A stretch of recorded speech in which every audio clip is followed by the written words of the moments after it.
Good. మీ napkin ఏది? Very good. మీ కర్చీఫ్ ఏది? Very good.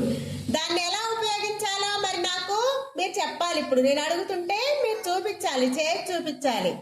కర్చీఫ్ని మీకు చెమట వచ్చినప్పుడు ఎలా ఉపయోగిస్తారు? కర్చీఫ్ని ఎలా ఉపయోగిస్తారు? కర్చీఫ్ని వెరీ గుడ్. ఇలా తుడుచుకుంటారా? సరే, తుమ్ములు కానీ జలుబు కానీ వచ్చినప్పుడు ఎలా ఉపయోగించుకుంటారు కర్చీఫ్ని? Very good, very good. Okay okay, it's okay, fine. మరి దగ్గు వచ్చినప్పుడు ఎలా ఉపయోగిస్తారు కర్చీఫ్ని? దగ్గు వచ్చినప్పుడు ఎలా ఉపయోగిస్తారు? Very good. చాలా ఉపయోగాలు ఉన్నాయి కదా ఆమోస్. దగ్గు వచ్చినప్పుడు ఎలా ఉపయోగిస్తారు కర్చీఫ్ని? Very good, very good.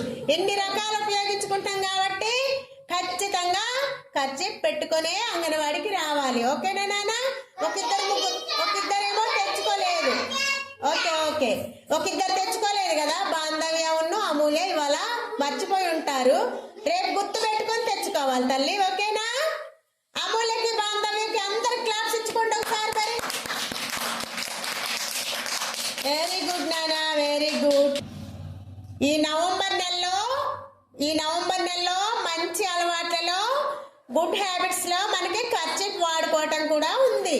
ఎందుకంటే ఇన్ని ఉపయోగాలు ఉన్నాయి కాబట్టి ఇన్ని రకాలుగా ఉపయోగించుకోవచ్చు. శుభ్రంగా ఉంటాం కదా, ఈ అన్ని కర్చీఫ్ వాడితే అన్నిటికీ శుభ్రంగా ఉండొచ్చు కదా, ఆరోగ్యంగా ఉండొచ్చు అని ఈ కర్చీఫ్ వల్ల ఇన్ని ఉపయోగాలు ఉన్నాయి కాబట్టి ఈ నవంబర్ నెలలో ఈ మంచి అలవాటు పెట్టారు మనకి కదా. అందుకని మంచి అలవాటు ఖచ్చితంగా అలవాట్లాగే వాడుకుందాం. ఓకేనా?